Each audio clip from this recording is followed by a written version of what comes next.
get on with the survey research. So this survey research I really like. It gives a way for you to assess what people think. So there's behavioral kinds of things you can measure. Ask them how many times they eat fruits and vegetables a day. There's demographic things you can measure. So what's their race, ethnicity, what's their age, what's their height and weight. Also just their opinions. So not even how do they act, but how do they feel about things. So what are their opinions? So these are really far-ranging. With surveys, you're not usually just asking one question. You're not just calling on, you don't get a call on the phone and they say, well, let's imagine the government is calling you to do a survey. They're not just going to ask you, do you know any teen mothers? Yes or no, and hang up the phone. They're going to say, okay, do you know any teen mothers? Are you related to any teen mothers? What's your education level? What's your income? Do you live in a rural versus a metropolitan area? And what they want to do is that this becomes correlational. So they want to look at correlations between, maybe the number of individuals who have, like a friend who's a teen mom, and income and education and where that person lives. So a survey asks usually a pretty wide range of questions. The book doesn't talk about this, but it's important to note here, we've talked about extraneous variables so far. So an experiment is able to remove extraneous variables because we randomize. So we randomly sample individuals. We randomly put them into either a control or an experimental group. And then we give the experimental group whatever we're giving them. That helps remove extraneous variables. I've also talked about in regression that in this kind of survey research, in these correlational studies, a way that we can remove extraneous variables is to statistically control for them. So if I'm interested in the relationship between education and somebody knowing a teen mom, there's probably tons of extraneous variables, where they live being one of them. So what I can do in kind of a more advanced correlational research is look at the relationship between education and knowing a teen mom and remove the, remove where they live as an extraneous variable by estimating that. So that's what we do in survey research, is a lot of ways to get towards experimental controls, but we can't because this isn't an experiment. We're not randomizing people and we're not introducing an independent variable to these people in the survey.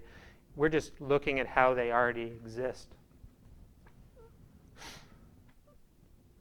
Surveys are really important, and I don't know if there's more surveys done than experiments, if there's really a log anywhere of what's going on. But these surveys are really important because they measure your attitudes, they measure your behavior. So, let's see some of the big survey, like Pew Research. They do a lot of surveys, and they ask surveys about like who would you vote for the next president. So, sometimes you'll get a call, and they actually call 20% of all Americans and ask them, who are you interested in voting for the next president? So they'll actually then put this up and say, we randomly selected 20% of the US population. They want to vote for Jeb Bush. We're going to probably guess that Jeb Bush is going to win the next election. So with that knowledge in hand, people that work for that campaign, maybe they want to work harder. Maybe the Hillary Clinton campaign, they want to work harder or something like that. So it can inform a lot of decisions. The Burfus study, that's talking about behavioral risk factor stuff, so teen pregnancy, nutrition, obesity, diabetes. That's really important for public policy because a lot of people that are interested in helping others, so people that are interested in reducing the impact of teen pregnancy on communities, they don't have the resources to go out and do a whole survey. So what the Burfus does is they do the survey and then report the results, and somebody that's working in a community, they can read those results and say, oh, there's a reason that my community has higher teen pregnancy. It's because we don't have services in place to, maybe provide contraception to teen mothers or provide education to teen mothers. So we want to do that. So that's really important in just influencing public policy, is getting a sense of what exists and what we need to change.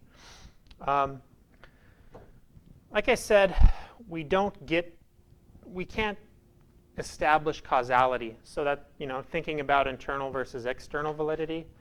Surveys have better external validity because you're asking people about themselves and their own environment, and you're asking people's opinions.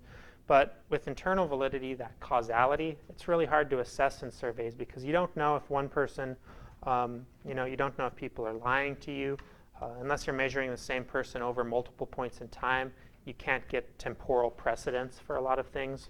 So it's reduced in its internal validity. But surveys are really good in complementing experimental research because we talk about experimental research and we're focused on something that's very specific. We want to establish causality in the lab. But then we also want to make sure that it works in the real world. We want to make sure that there's relationships going on that support our hypotheses and our findings from experiments. So then we could do a survey on people and actually see if in the population things are going along as we've assessed they should be in our experimental study. So I've talked about this. The kinds of research that can be done with surveys is we look at attitudes and beliefs of people. So how do you feel about the new president? How do you feel about Obamacare? What is your opinion on traffic in Austin? All of these kinds of things.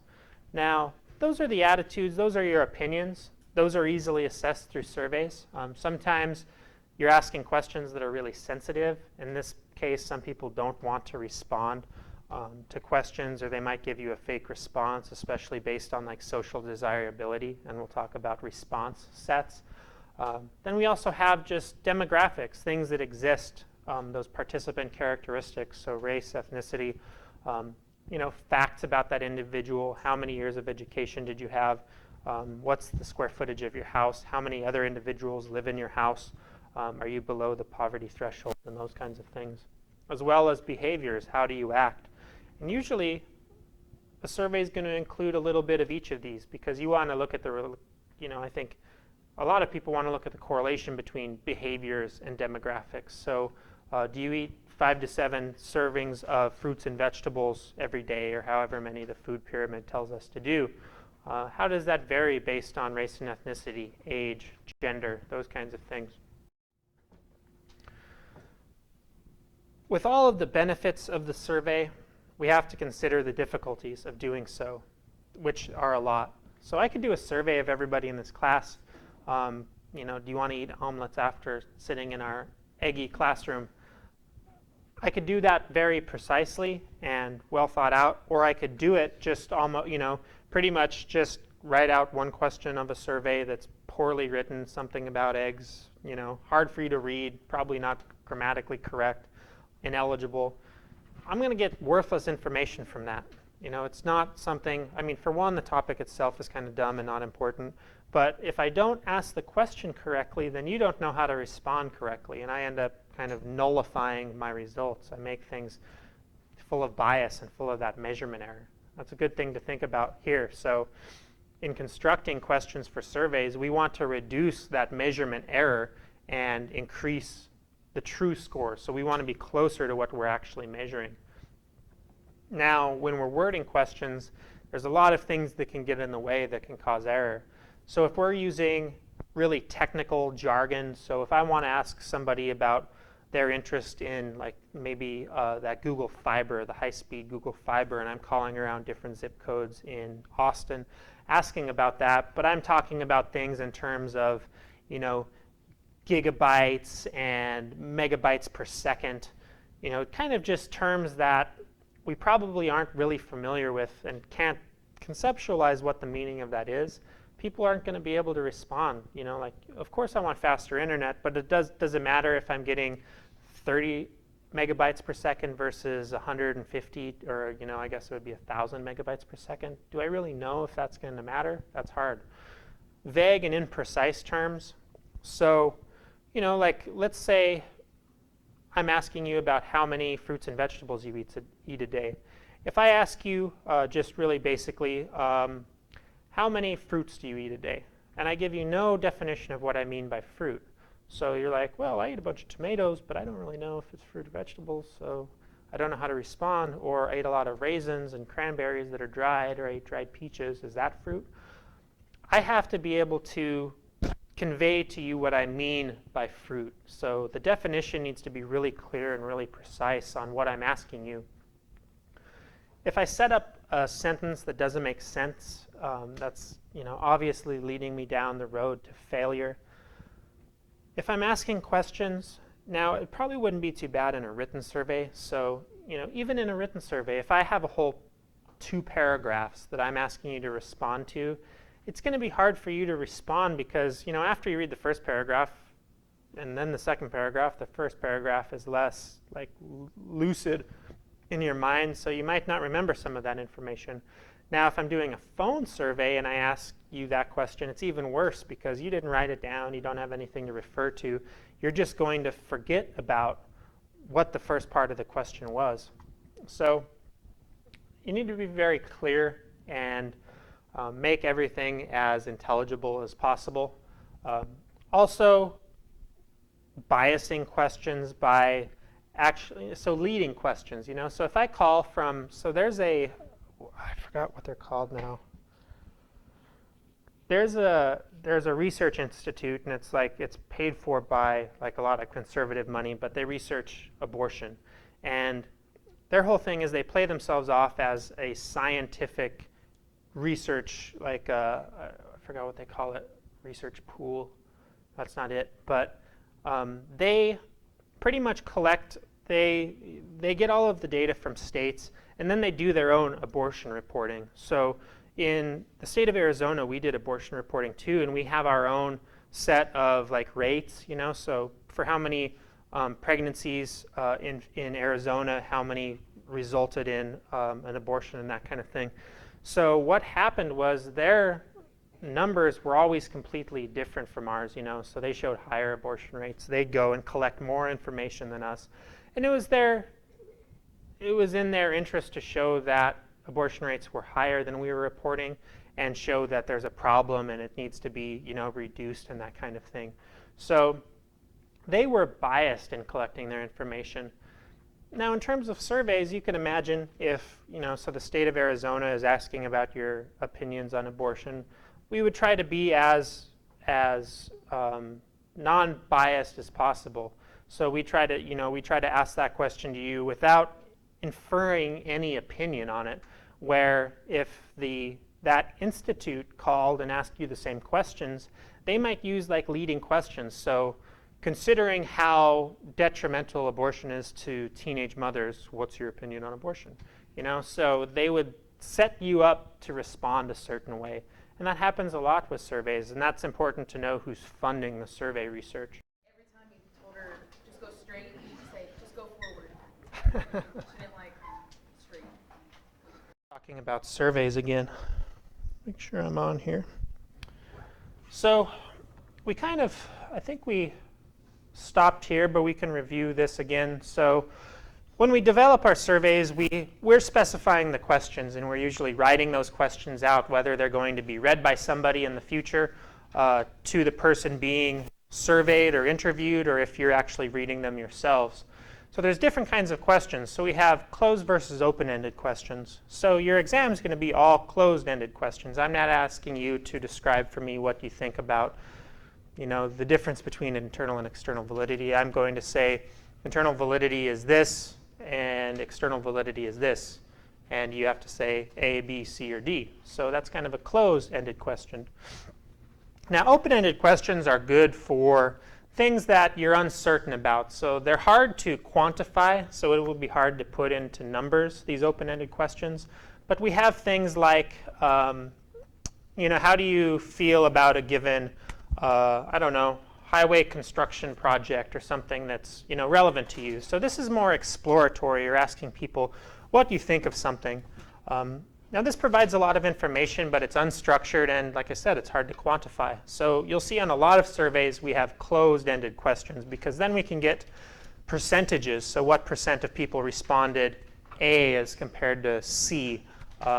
Sometimes we can not only take percentages, but instead of having just nominal scales, so categorical kinds of questions. We can have ordinal scales, so we can say, using that Likert scale, with 5 being none at all and 1 being very much, how much do you think this construction project will interfere with your everyday life?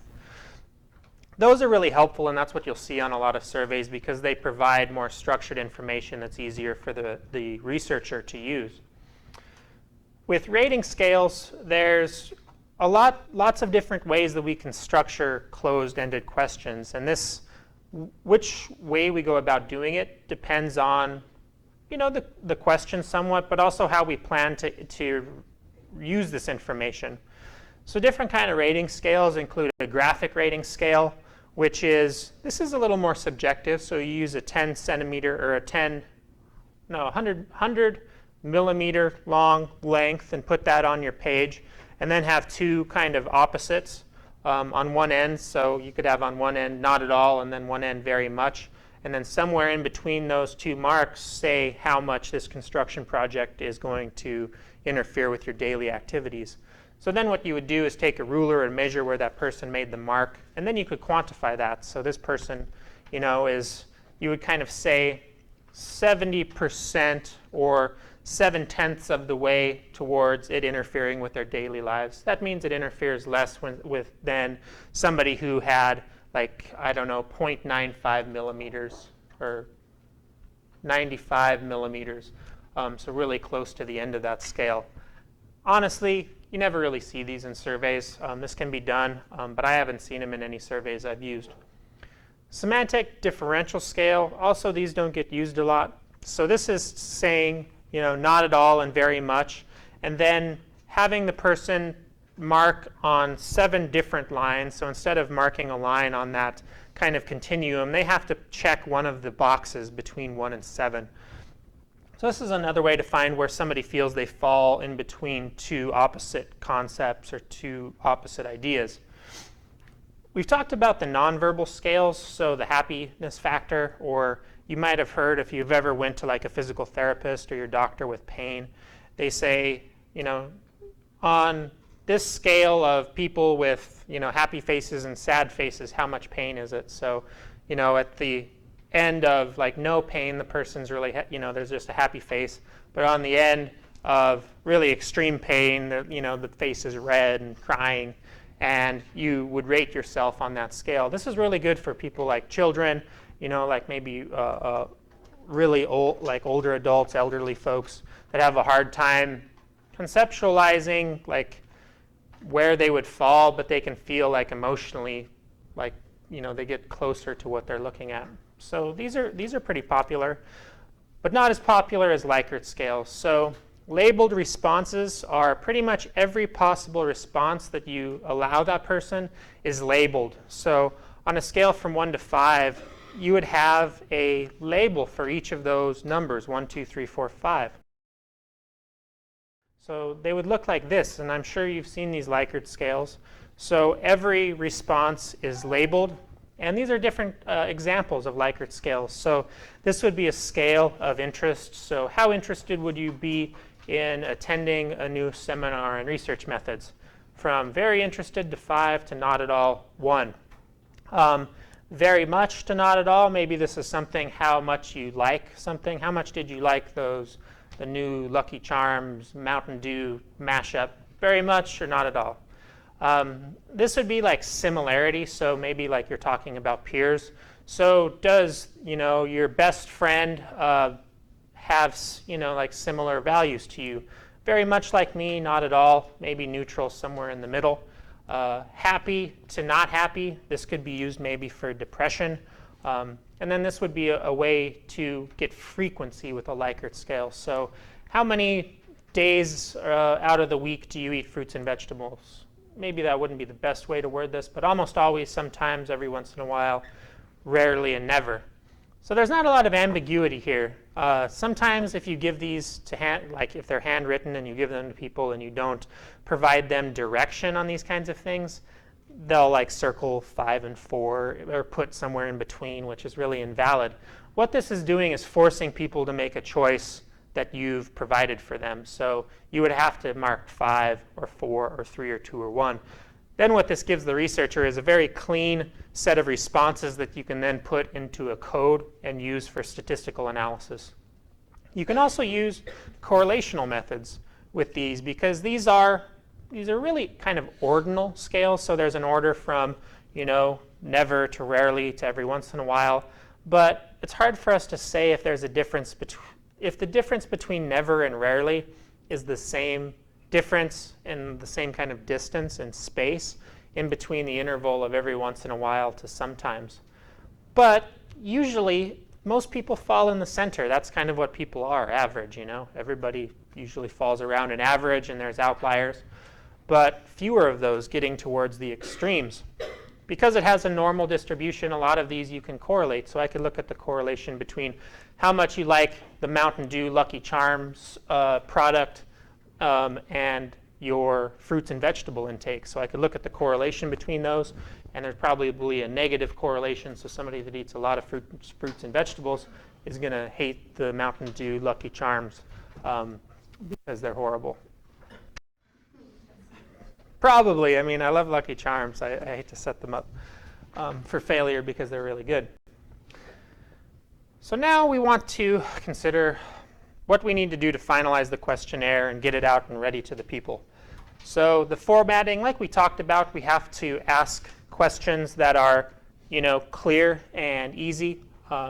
So we need to have formatting that's, really straightforward, easy to look at, pleasing to the eye. It looks professional. It needs to be neatly typed. And it needs to use a consistent point scale format. So like if we use a Likert scale from 1 to 7, we would want to use that all the way throughout the survey rather than using a Likert scale from 1 to 7, 1 to 5, 1 to 3. Because once you get acquainted with how you're answering those kinds of things, you want to be able to put it into the same framework. Also, it provides consistency throughout your survey. So you want to make sure everything's on a consistent point scale. You want to do what we talked about as a pilot study. So before you begin your study, you want to practice it. So what you want to do is you create your survey and then give it to your friends. Give it to colleagues. Actually maybe try to recruit people from your population that you're interested in and have them do it, just to see if there's typos, to see if people understand the questions, just to give it a dry run to make sure that everything's in place. Now let's say we've done our pilot study for our survey, and now we want to administer this. How do we choose to do the administration? So we can administer, let's just start with questionnaires. So we're providing you a questionnaire about this construction project or the Lucky Charms. There's different ways to present this to you. So one, we could actually have everybody come to the classroom. I conduct the kind of questionnaire distribution. So I'll give everybody the questionnaire. I'll be here to help answer questions. If you have any concerns, let me know. You can see that this is actually a pretty good way to give a questionnaire because I can help kind of make anything that's unclear clear. I'm here to help. You'll probably finish it because you actually came to the class. I'm here. You don't want to look like you didn't complete and that kind of thing. So I have a captive audience. The response rate is pretty good, but this is also, it's hard to get people to want to come to the classroom to do it. It takes a lot of time on your part. It takes time on my part, so it becomes more expensive. So what happens is we usually do mail surveys or internet surveys. Mail surveys is I just mail you in an envelope this questionnaire about Lucky Charms, and then I hope that you fill it out. So it's really cheap. It's something you can throw away, you can do, there's no pressure to completing this. But that also really creates problems with the response rate because, who even looks at their mail anymore? I only look for bills. Everything else, goes through the shredder or goes into, the trash can or something.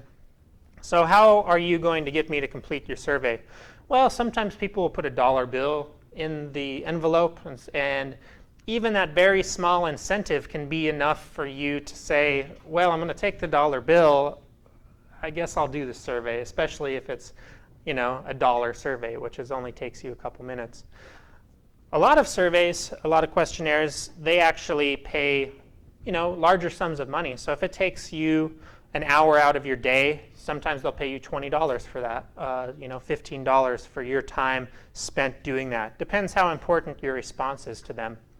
And that's this incentivizing it. You have to give people a reason to want to complete it.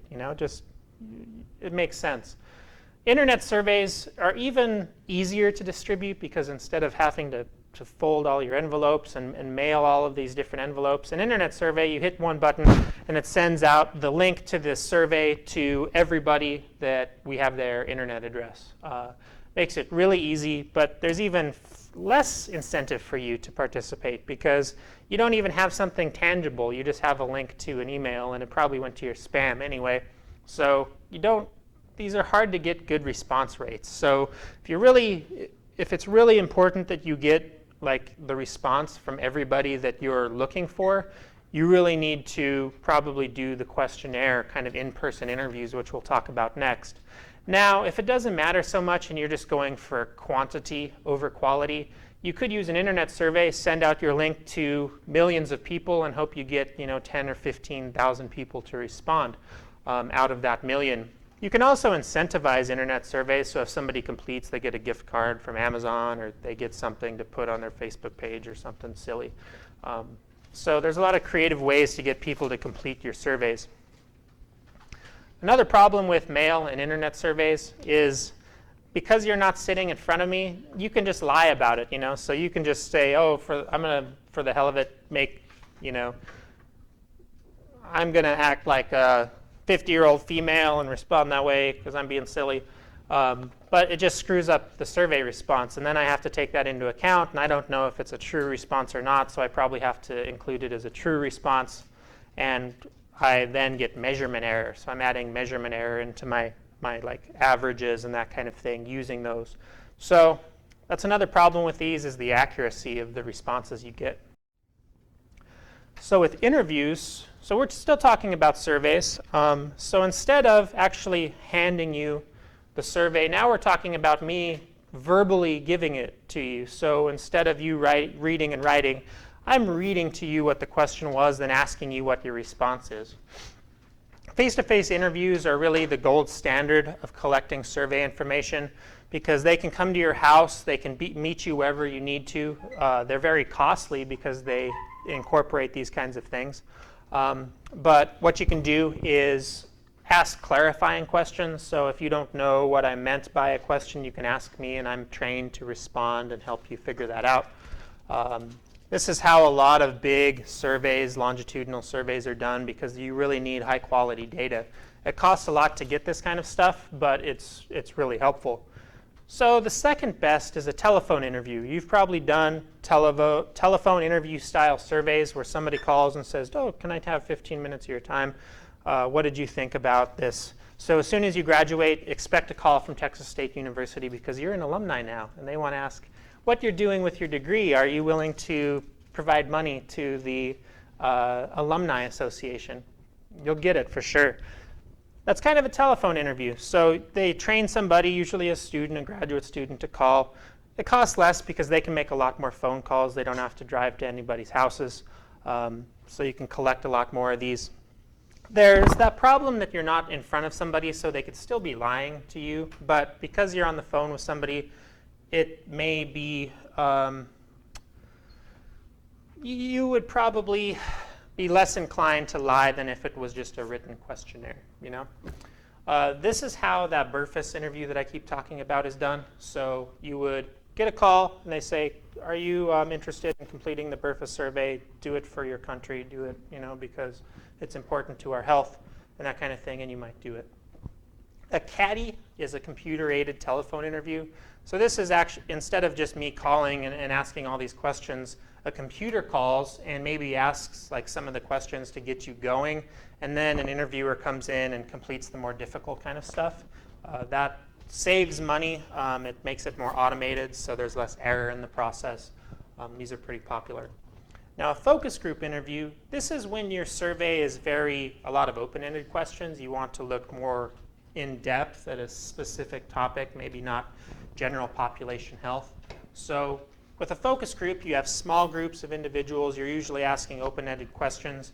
Focus groups always remind me of marketing. So, so let's say I'm Pepsi and I created, I'm bringing Crystal Pepsi back to market, and I want to know if people really want to use, drink it or what they think of it and that kind of thing. So I'll recruit 10 or 15 people from, wherever, Universal Studios, because that's a Crystal Pepsi type place, and bring them in, and they actually do a lot of focus groups at like Disneyland. They actually get paid to let people do research on groups that come there, as with Universal Studios. But anyway, they'd come in, and then you'd present them the Crystal Pepsi, ask them what they thought. Do they think it's too antiquated? Is it, or would you ever drink it? Does it taste like crap? Is it good? All of these things that they'd get responses. And then what that person would do is, after probably recording all of those responses, summarize them, present them to Pepsi, and say, nobody wants to drink this crap anymore, or people are stoked. You're bringing back an old school classic or something. Crystal Pepsi. So it's from the 80s, and it's just like clear Pepsi that's like diet, so there's no calories in it, as far as I remember. It's just clear cola. 80s baby, and I don't remember that.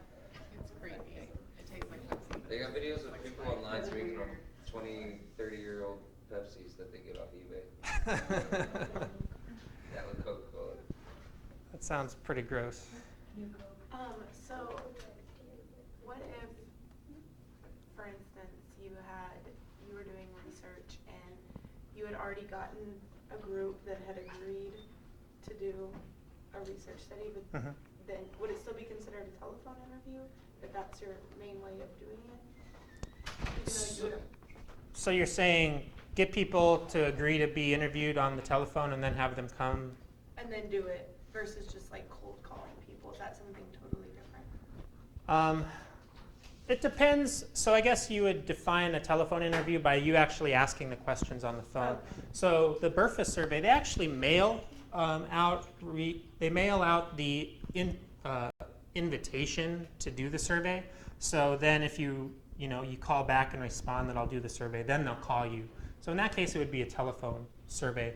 But you're right that some of these, they kind of get meshed together and Yeah. used in different ways. Well, I'm helping with a research project, and we had to get all of the families to agree and set up like a phone interview time. You know what I mean? Mhm. It's just Yeah, right. And especially a face-to-face interview, you usually can't go knock on somebody's door and say, hey, can I have 3 hours of your time because I have a bunch of questions about, your sexual preferences. You're not going to get a lot of response for that, But if you send out a mailer and ask people about this and kind of like get them used to the idea of you're asking these sensitive questions, then you can do it over a telephone, and maybe even if it's really important to you, say, okay, now that if you don't feel comfortable on the telephone, how about doing this like in person and doing it that way? So these are, they can be combined for varying effects and reasons. So this is where I like to work, and this is where things are interesting to me, is looking at change over time. So instead of just doing a snapshot, they call it a cross-sectional survey. So instead of just asking you guys, what do you think of Lucky Charms, or I think something that's probably more relevant to you, what do you foresee yourself doing as a career? So if I asked you 10 years down the road, where will you be in your career? And I ask you that now, maybe I provide you a closed set of responses, so there's only 10 different industries and you put yourself in an industry. That would give me a snapshot of where you guys are at now, but maybe I want to start with seeing how my different classes that change over time have different responses. So maybe you get access to different kinds of counseling or mentoring for your careers. And you guys wouldn't, but the next class, maybe this is something that's implemented by our department down the road. And I just want to see if that's making changes to your career, like ideals. So I would ask everybody the same question. I would ask differing groups of people the same question. And then what I could look and see is what % of people want to go into engineering, what % of people want to go into hospitality and being a chef and those kinds of things. And I can see if that's changing over time just by looking at the percentages of the people that respond. So that's one way to look at change over time. And that's looking at changes between groups.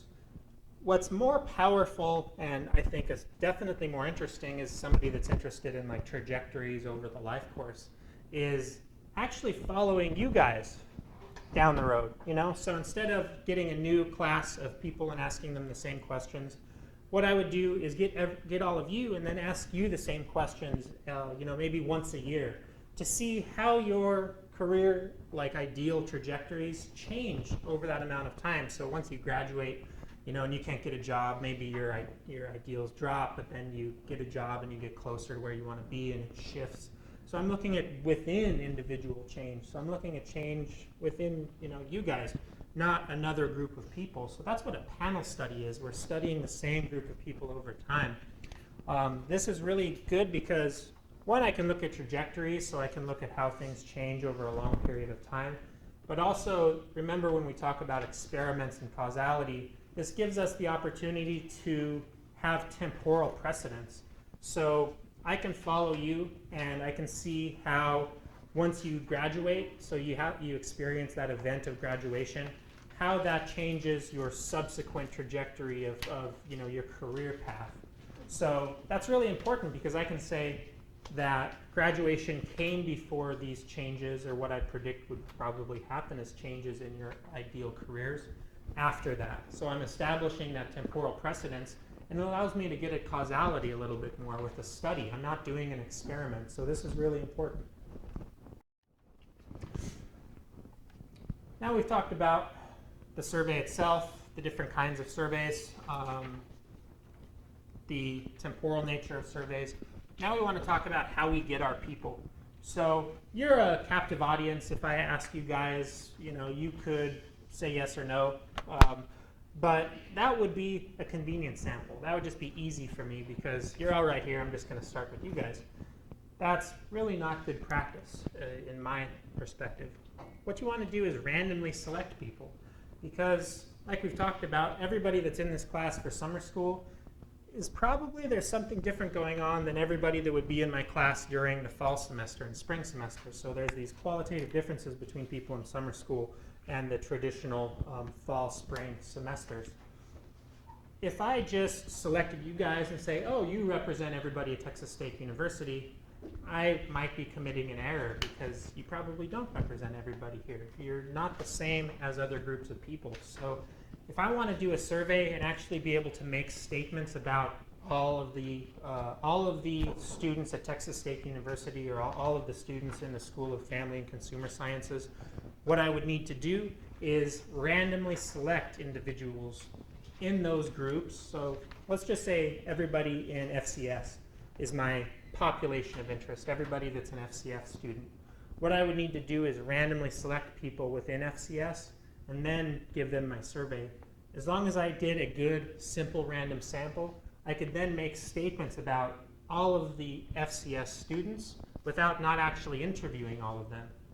So it's a really big cost-saving mechanism for me to be able to randomly select people out of a group, give them my questions, run my statistics, but then I can use my statistics to say that they're representative of the entire group. So I don't have to interview the entire group. So in probability sampling, people have a specified probability of being selected for the interview. So in a simple random sample, everybody has the same probability. So if I was doing a simple random sample in this class, everybody would have 1, 2, 3, 4, 5, 6, 7, 8, 9, 10. So there's 20 people in class, you know, so you would have, and I had to randomly select, you know, let's say I had to randomly select 10 people. Each of you would have a 1 in 2 chance of being selected. So everybody has the same probability. In a stratified random sample, you actually set different groups apart and then randomly select. So in this class, I would say maybe females versus males, and that would be my 2 stratification groups. And then within gender, I would randomly select individuals. So that would be a way for me to do a stratified random sample. So this is when you put people into different groups and then take your random sample. A cluster sample is more like I would select a cluster of people. So you can imagine everybody in this class is a cluster.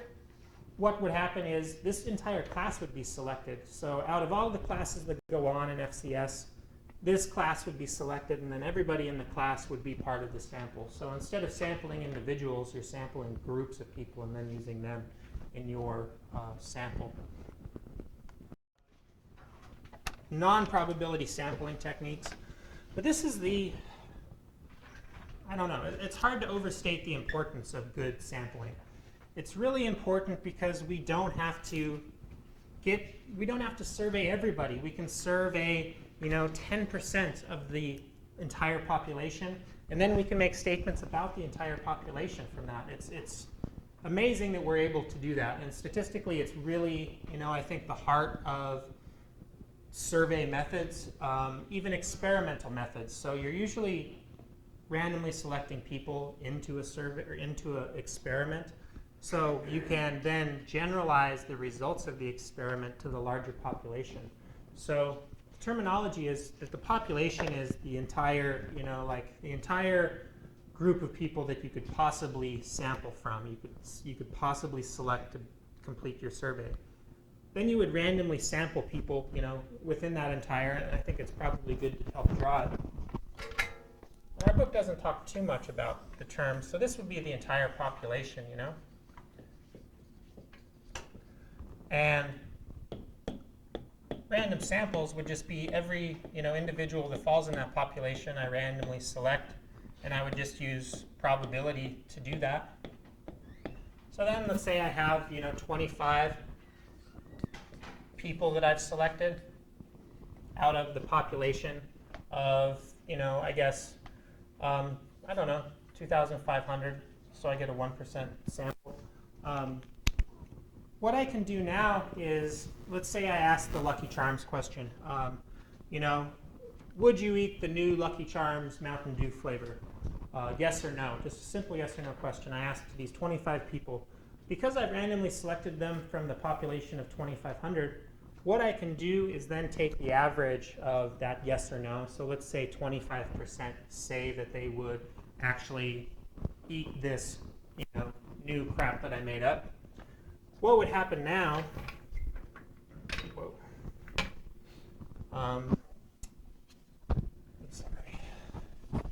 sorry, other class, is, so I get that, let's say on a scale from 100 to 0, and we have our n of 25 over here, we get that mark of 25%. So, that group would be about there. So 25% of my 25 said they would eat this Lucky Charms Mountain Dew.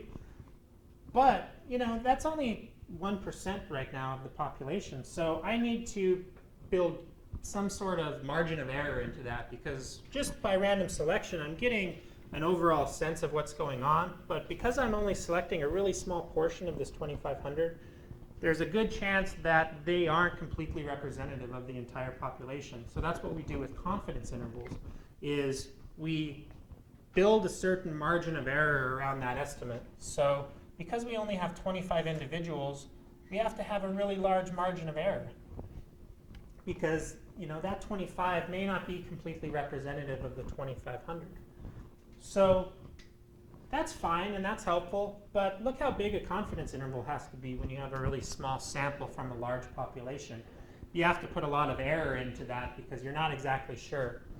What you could then do with this confidence interval is say, and they specify these by like 95% confidence, 99% confidence.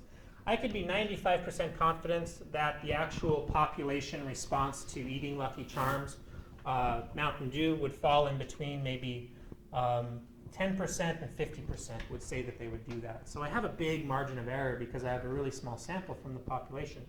Now, if I do a lot more, just imagine I do a lot more samples, and I get an N of 2,000, so it's really important for me to know the population level of who's going to eat these Lucky Charms.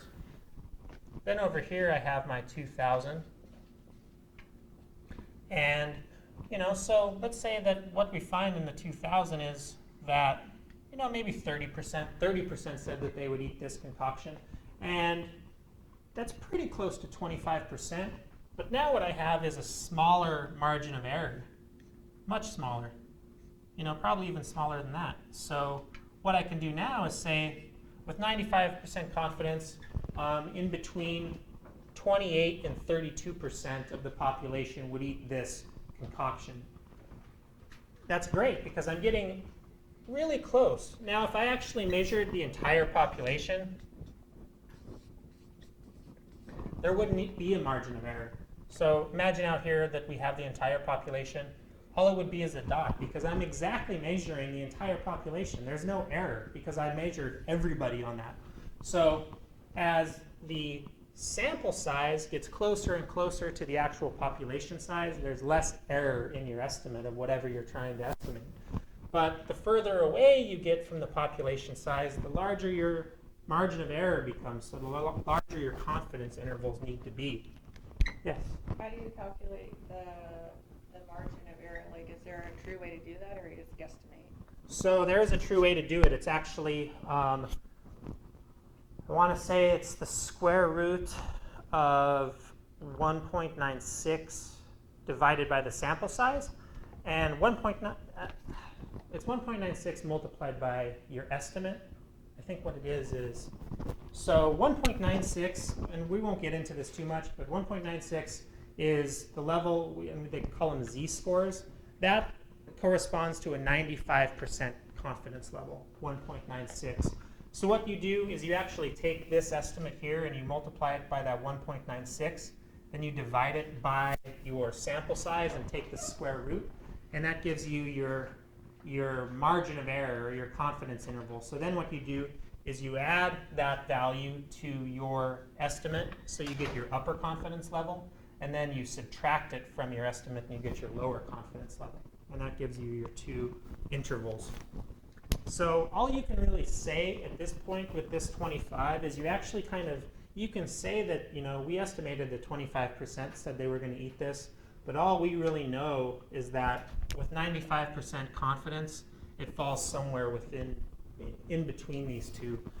But that's still a really strong statement. You're 95% certain that the actual population value falls within that, you know, those two estimates. So that's really important to be able to do. And depending on the importance of your question, you can decide whether you only need to sample a few people and have a big margin of error, or if you can only sample, you know, if you need to sample a ton of people and have a really small margin of error. So probability of population. So I think I covered it all. Maybe you can tell that I'm actually kind of into this stuff. And I know a little bit more than some of the other topics. So now we've discussed probability sampling. Really good, really strong way to get a sample. We can build confidence intervals. Now we talk about non-probability sampling. So all of this is out the door. We can't build margin of error. We can't build confidence intervals around non-probability samples.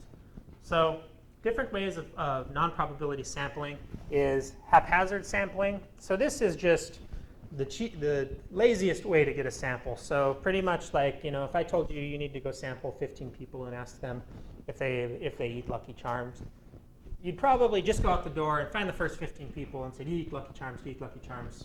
You know, 15 people, it's done. You'd get a certain estimate of Lucky Charm eaters, but there would be no representation. They wouldn't be able to be generalized back to the entire population. You know, they would just be, you don't know what the population is. You don't define that. So this is also called convenience sampling because it's just out of convenience. Purposive sampling. So this is saying I need to only, you know, so say that I told you you have to ask men on campus about their Lucky Charms eating. So this is purposive because you're only looking at men. So you can't just randomly go about it and the first people you see ask them. You have to meet that criteria that it's a guy before you can ask them the question. Now quota sampling. So let's say that we have this population and we know it's, I don't know, for whatever reason, 75% female and 25% male. in a quota sampling, you would go and almost do a haphazard, it's kind of the combination of haphazard and purposive, but you would go and find this, you would go until you got a, let's say a quota of 100 people. So you'd have to go ask 75 females what they think about Lucky Charms and 25 males. So what you're trying to do is then be able to say, well, we know that the population that we're interested in is 75% female. So 75% of the people we found on the street were female, and that's why our estimates should reflect back to the population. Haphazard sampling, when it's used, it's usually just pure haphazard sampling. A lot of research gets done in undergraduate psychology courses, so you get recruited, and even if the professor has money and says, would you be interested in completing this survey or being part of this experiment for $20 or maybe course credit or something like that. In that case, that's just easy for me to do because you're a captive audience. You're probably kind of broke as a student, so the 20 bucks goes a long way. It would be easy for me to get people. But what are you actually representative of? It's hard to say. And that's part of what we need to do in evaluating the samples. You obviously can tell that I think that probability samples are the way to go when you can, because you're able to make inferences about the population. Sometimes we don't really know the population here. So let's say the population exists. Let's just talk about everybody in the state of Texas. Anybody living in the state of Texas as our population. Our sampling frame for them is, how do we know that person is living in Texas? So let's just say through birth certificates, death certificates, taxes, property, pretty much anything we have information on people, we say, okay, that's pretty close to the population of Texas. But that's excluding a lot of people. So it's probably excluding anybody here that's undocumented. We wouldn't have them in the population, even though in reality they're living in Texas at the time of us doing our survey. So there's some error in our sampling frame. Pretty much the information we have to identify a population is not always correct, and that's what a sampling frame is. Like you could take a phone book and use that as your sampling frame of the population, but sometimes people don't use a phone. Sometimes their numbers aren't listed and that kind of thing. Response rate is a really big issue for actual, studies that are conducted, because a low response rate usually means that your survey, the stuff you're getting, is not representative. So if you have a survey that's about I guess sexual identification, really sensitive topics, drug use, these kinds of things, a lot of people don't want to respond to those. So the people that do want to respond to those kinds of questionnaires are usually categorically different than the people that don't. So when you're asking really sensitive questions and 90% of the people you ask say, oh, hell no, I'm not going to respond to that, you have a low response rate. So then you only have, to begin with, 10% of your population. How can you use the numbers you derive from that to represent the rest of the population? Because they probably don't really represent that group. So response rate is really important, and you want your response rates to be high. Just the definition of response rate is the percent of the respondents who complete the survey. So that's important to know. We've talked about the ease of convenience samples, less costly, but you also don't get quality results. So it's kind of, what you put into it is what you get out of it. We've talked about the generalization to the larger population. Our book is obviously a psychology text because there's a lot of defense put into using convenience samples of psychology students. Like, oh, it's really not that bad. The way they try to defend that is by saying, well, if you have a new novel idea, you don't want to put a bunch of money into testing it. You just want to make it easy for yourself to see if there's actually truth behind it, if there's anything that actually works. So maybe I do want to do this, Lucky Charms question because it's kind of dumb and doesn't really have a lot of research to be done on it thus far. So I'd ask you guys, but I find something really interesting, like everybody's eating Lucky Charms. What's going on? So then I talk to colleagues and say, oh, well, maybe you want to ask your classmates and see if they're eating Lucky Charms. And then all these different classes could ask the same question and say it's everybody's finding that there's, I don't know, just like Crystal, Pepsi, Lucky Charms are coming back with a vengeance. Somebody with more money that has a stake in selling Lucky Charms might want to do a population, a probability sample then, and ask everybody, you know, that's 18 to 40 years old in the state of Texas, you know, that would be their population. Then they take a random sample from that and ask people this Lucky Charms question. So then they can actually produce the confidence intervals and tell the General Mills board, you know, with 95% confidence, we can say that, you know, 80% of people say they're going to eat this new kind of Lucky Charms because they're really into Lucky Charms, and it just kind of builds from there. So there is some value in these easy convenience samples, but I like to make inferences about a population. I like to be able to say my statistics correspond to an actual population of people, you know. My statistics correspond to all Texans or all of the state of Arizona. The research I do on cognitive aging, it's a really complex sampling design, so I can actually say with 95% confidence that my results can be generalized to the entire population of older adults in the United States, which is really powerful and I think really cool. So, you know my bias on this. I would say don't stop yourself from doing a haphazard sample on my behalf, but now you know which one is. So we've covered all these learning objectives. We have about